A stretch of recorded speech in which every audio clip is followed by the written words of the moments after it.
The Empathy Edge, Navigating People Pleasing with Emotional Intelligence. My name is Amy Ballantyne. Welcome to Power to the People Pleasers. I am so excited to have my guest Sylvia here. Welcome, Sylvia. Thank you. Thanks for having me, Amy. Looking forward to the conversation. I am as well. And, the question I like to start our podcast off with every single time is, have you ever been a people pleaser? And if so, how did that show up in your life? Wow. Yes, that's definitely an interesting. It brings a smile to my face because I think for a significant portion of my life I was a people pleaser, um, and at the end of the day, I realized that my people pleasing was motivated around this idea of wanting to avoid feeling the discomfort of inconveniencing others, right? The discomfort of making other people uncomfortable. And it became a fixed way of being for me that allowed me to kind of succeed, right? Like, you're the easy person, right? Everybody sees you as the person who's never uh, objects to anything, never expresses disappointment in others, and in fact, Amy, it's funny because when I was for a long time growing up, was the kind of person, if you were standing on my foot by accident or something, I would just it was easier for me to let you leave it there than to create the awkward the awkwardness of having you apologize for stepping on my foot and all of that stuff. And I mean, that was the extent of my people pleasing, was any quest to avoid making other people feel uncomfortable, other people feel inconvenienced, And I'm grateful that it's been some years now that I've practiced what I preached and kind of gotten over the people pleasing, and I'm still alive, and so Woohoo! that's a good thing. Yeah. Yeah. That is a great thing. And you know what? I really value your honesty, and something so like I giggled a little bit to like if you're standing on my foot concept, but I feel like more and more I'm hearing in my coaching calls, especially people saying, well, I didn't want to bring it up because I didn't want to hurt their feelings, or I didn't want to cause them to feel this or that, and so interesting, this idea of we'd rather allow people to stand on our foot as like a general theme of people pleasing Yeah. than Yes. learn the skills to actually navigate those conversations. And so I'm very Mhm. appreciative of you being honest with that and giving us a very clear picture of what that can Yeah. look like, right? Wow. Yeah. Yeah. Wow. Yeah. Okay, so I I still want smile about it. It's crazy, right? Like, yeah, but I'm glad I'm over it. well, I'm glad you're over it too. And I'm excited for this conversation because I'm also passionate about emotional intelligence, and I do see a link, and I hope that we can help people connect the dots between understanding the having that self-awareness, to recognize, wait a second, I am allowing someone to stand on my foot, and this is not really helping. And I know I'm using that example again, but I want Mhm. people to know how awesome you are, all Oh, the listeners. So I'm going to just share with them the bio that I have for you, because truly, truly incredible. Sylvia is a celebrated speaker, author, executive coach, recognized globally for her expertise in emotional intelligence and dynamic speaking style. You're my kind of gal. Ranked among HubSpot's top 15 female motivational speakers alongside notables like Oprah Winfrey and Mel Robbins. Sylvia brings a wealth of experience and a unique global perspective to her engagements. Having lived in 8 countries and visited over 42, she speaks 5 languages, which enhances her ability to connect with diverse audiences and bring cultural nuances seamlessly. And Sylvia is the creator of the Dare to Care framework, adopted by leading organizations such as Whirlpool, Lockheed Martin, and the World Bank to cultivating thriving work cultures. And her book, I Dare You to Care, Using Emotional Intelligence to Inspire, Influence, and Achieve Remarkable Growth, offers practical tools for personal and professional development, showcasing her commitment to using emotional intelligence to foster communication, resilience, and leadership. I'm super pumped.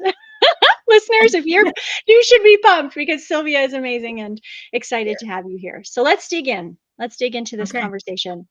And I would first love to know, how did you get into this work?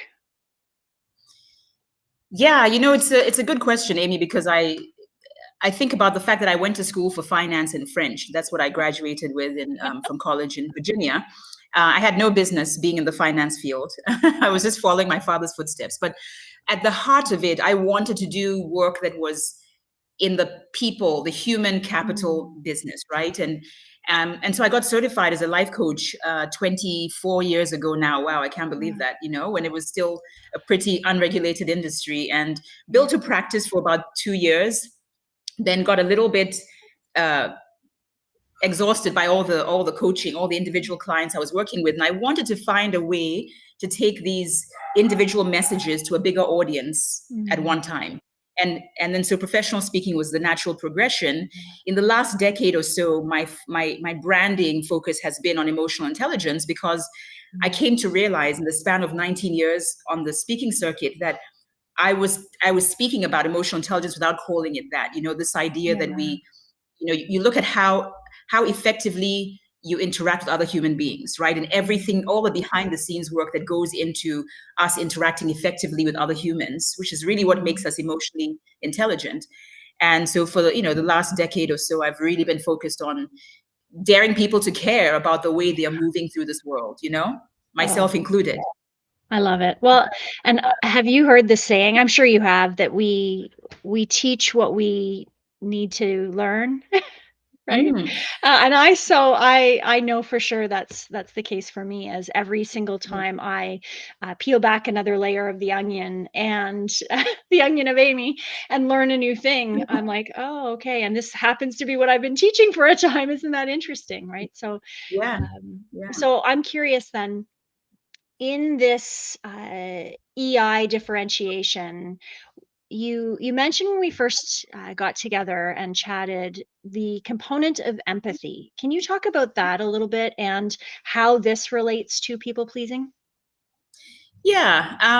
So, at the heart of it, empathy, I know it has three components to it, but at the heart of it, it is our ability to feel with others, right? Sort of step in people's shoes and kind of get a sense of what the experiences are like, imagine what it might feel like. And I think there's a lot of connection between people pleasing and empathy, and that some people think that empathy is all about people pleasing, right? It's about being nice.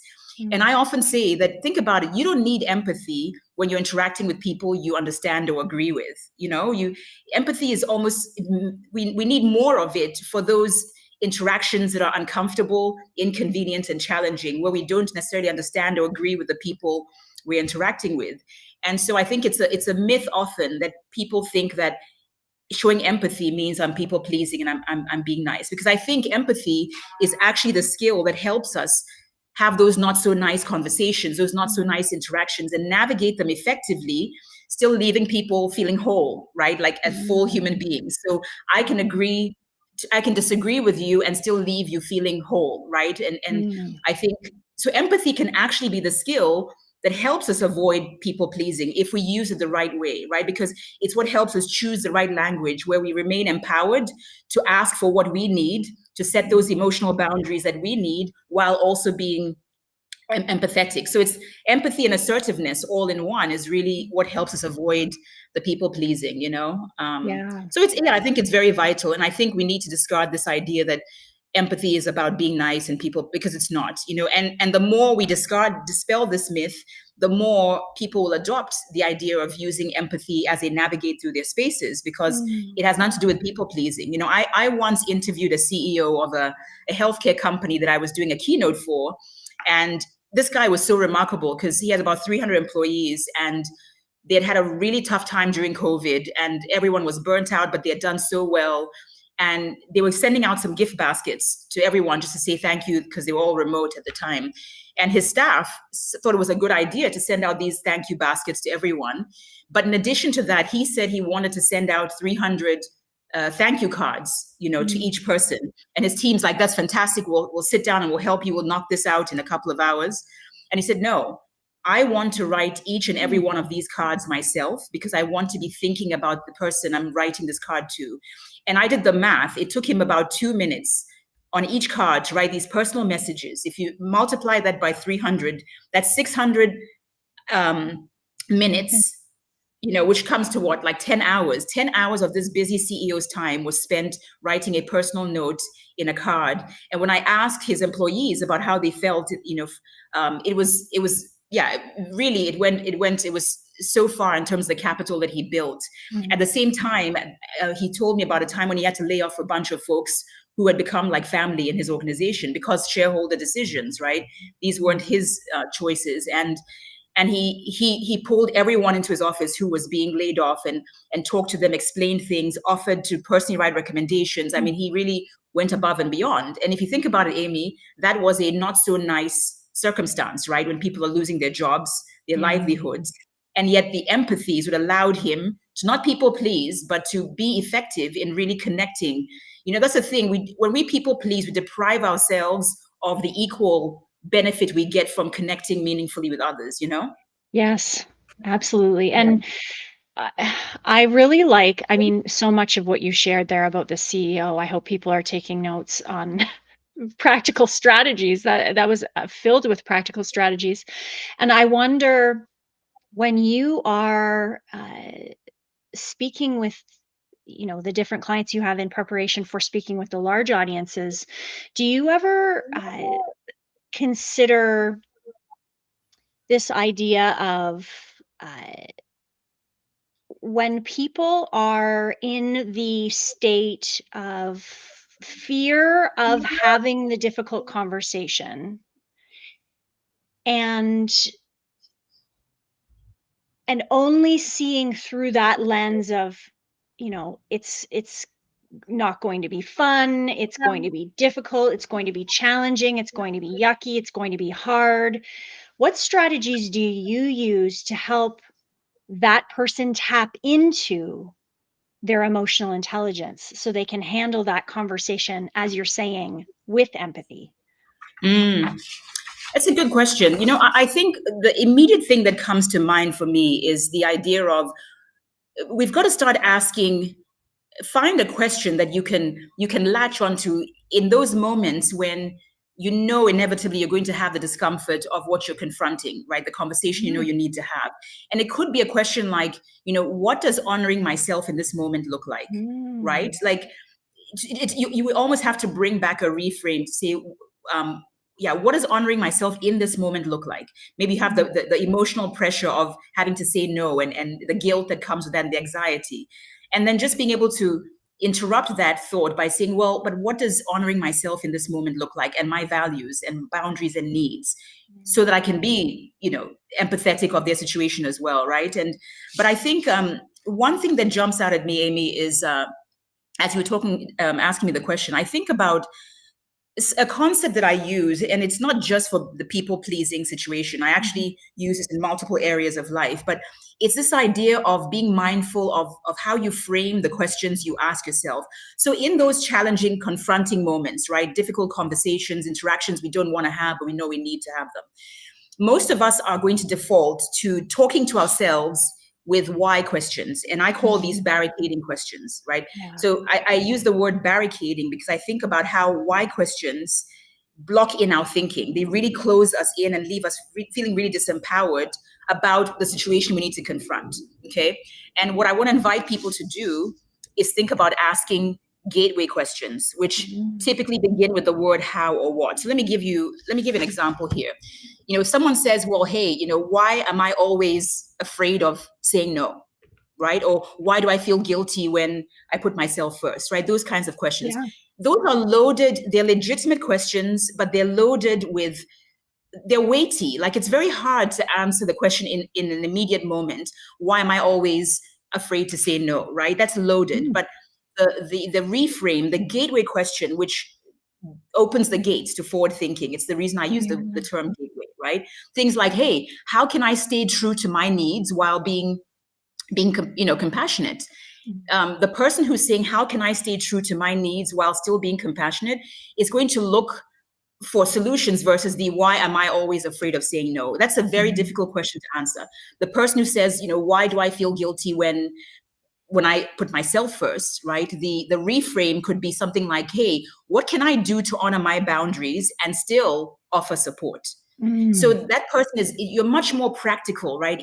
We have an awareness. People who are people pleasers, we know how vulnerable we feel in those moments of discomfort when we're going to confront these things we'd rather not confront, standing up for ourselves. And so I think being mindful, catching yourself and say, oh, am I asking barricading questions of my in this moment? You know, or is it a why do I feel the need to make everyone else happy?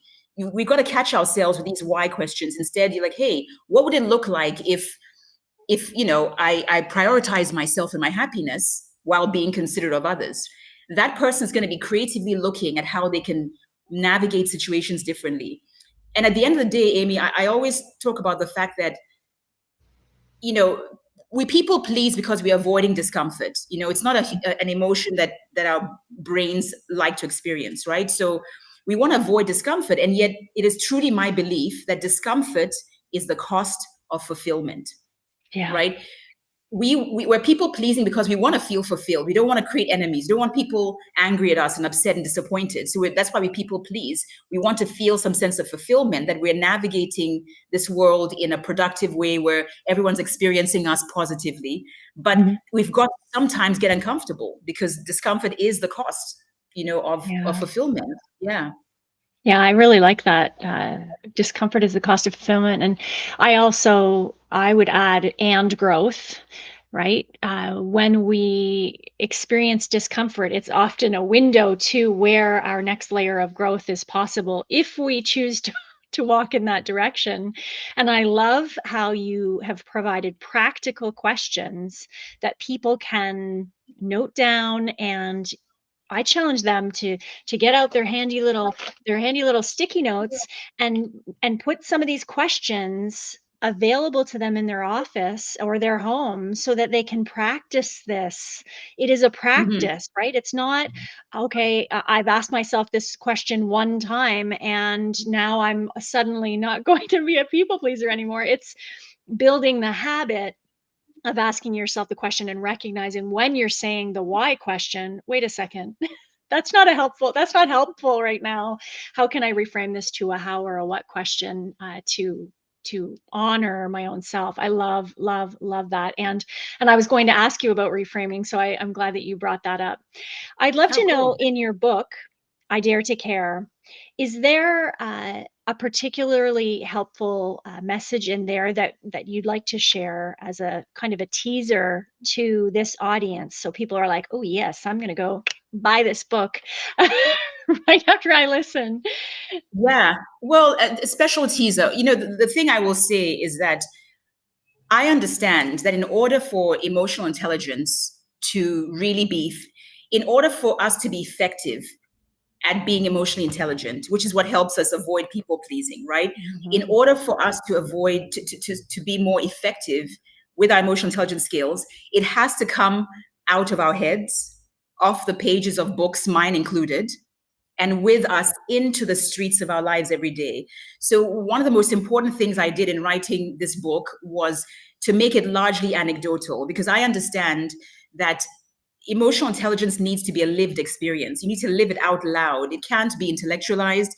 And there's very little science in my book because I don't want you getting lost in the weeds of the science behind the prefrontal cortex and the amygdala and the hippocampus, when what you need is, hey, Sylvia, when I'm triggered emotionally, what can I do in a snap second that helps me bring my best self to the next uncomfortable moment in my life, right? And so it is filled with, there's honestly no one thing I will be able to sort of isolate, except to say that I hope that it's designed to be an enjoyable read in terms of just stories after another, right? With some strategies and some places where you can sort of jot things down. But this way, from what I've heard, the learning is maximized because people can see themselves in those stories and kind of envision what they would have done differently and kind of take those strategies away with them. Oh, love that. I like the science as well, but I also appreciate the practical usefulness of the story and helping people to connect. But can you go back and tell us the secret? Because I know people are like, but what do I do about my trigger? Tell me, Sylvia. Okay. Gosh. Well, since you asked, Amy, so this is the thing. I think most of us don't realize that when we're triggered emotionally, the very first thing that happens to us, besides the physiological response of maybe a rapid heart rate or sweaty palms or whatever stuff happens to us when we're triggered by being misunderstood, by being criticized, by being disrespected, by being left out, you name it, right? most of us don't realize that in the split seconds after we are triggered, when the amygdala essentially hijacks our prefrontal cortex, which is responsible for reasoning and rational thought, we default to negative self-talk. So I'll use myself as a guinea pig as an example here. Just say that I was triggered. I'm triggered generally by feeling criticized, which I think a lot of people can connect with. Unbeknownst to me, oftentimes the negative self-talk that I default to might be something like, oh, they don't know what the heck they're talking about, right? So every time I'm triggered by being criticized, that's the negative default self-talk. And I'm not even aware that I'm thinking this way. And then the next step is an action, right? It's the phone call I wish I could undial, the email I wish I could unsend, right? So there's this methodology to our triggers. We are triggered emotionally, we think negatively, and therefore we act a certain way. And then what I want to invite listeners to think about is injecting a different piece into that three-part equation, which is what I call a shifting phrase, right? Mm-hmm. Shifting phrases are generic language that we can all use to help us. I use the word shifting because I think of how it shifts your mind in that trigger moment for just a few seconds to buy you some time, right? Yes. So an example is if I'm triggered by being criticized, and instead of thinking they don't know what the heck they're talking about, my shifting phrase might be, is it possible they're seeing things from a different perspective, right? And that buys me a few seconds of time until I know more. Positive intent. Could there be a legitimate reason I was left out of the meeting? Is it possible he didn't mean to offend me, right? We have all these different generic phrases we can all reach for, and it helps us. And, it's funny, I often share now in some of my presentations, the infamous slap at the Oscars, Will Smith, Chris Rock, and not to psychoanalyze the intention behind things. And it's not to get in the weeds with why he was triggered, right? Because no one knows it but him. But what I was saying is when I watched the Oscar slap, I literally on my bed was thinking, tell me this is all part of the joke, right? This is all part of the Oscars. And what I said in that moment also was shifting phrase, because what I said is, if Will Smith in the moment he was triggered by Chris Rock's joke that he found distasteful, if he had stopped and said any number of these things, is it possible Chris didn't mean to offend my wife? Could this all be part of the Oscars program? Right? And any number of shifting phrases would not have resulted in him springing up 11 steps to the stage for the slap heard around the world that cost him a ton of money in reputational damage and all of that, right? So the point is, our emotional triggers, people often say to me, Sylvia, when I'm triggered, I can't help myself. I just have to ride the wave of emotion and deal with the aftermath. And I beg to differ, because I've seen this work real life in some of my coaching clients who've come back and told me about how saying it 3 times in their heads in the moment they were triggered, shifting phrase, shifting phrase, shifting phrase. And one lady was like, is it possible she didn't mean to be rude, right? It just opens up positive intent. We assume until we know more. It's not to say we're controlling other people, right? Shifting phrases are not meant to control other people's intentions. It's simply to help us in the moment, so we can really bring our best selves to the interaction. Oh, so my goodness. That was so juicy. I hope people listening are taking notes. That was incredible. And with a real life story that many people I'm sure have seen for themselves. And I love this idea of shifting phrase, helping people have a quick interrupter to stop the pattern that they've been running for quite a long time, likely, right? So my goodness, Sylvia, I think we could talk all day, all night, on and on. I hope that you'll come back and be a guest on the show again, because I would love that. Very, very fun discussion. And for all of the listeners, I will be posting all of the links to connect with Sylvia, to grab her book, to continue the dialogue with her, because she truly is a phenomenal human. And I'm so grateful for the work that you do and for being here today. Oh, thank you, Amy. And I hope your listeners do enjoy the conversation. Yeah. I'm sure they will. So I want to thank our listeners as well for tuning into this episode of Power to the People Pleasers. Please stay tuned for the next episode coming soon. Have a great day.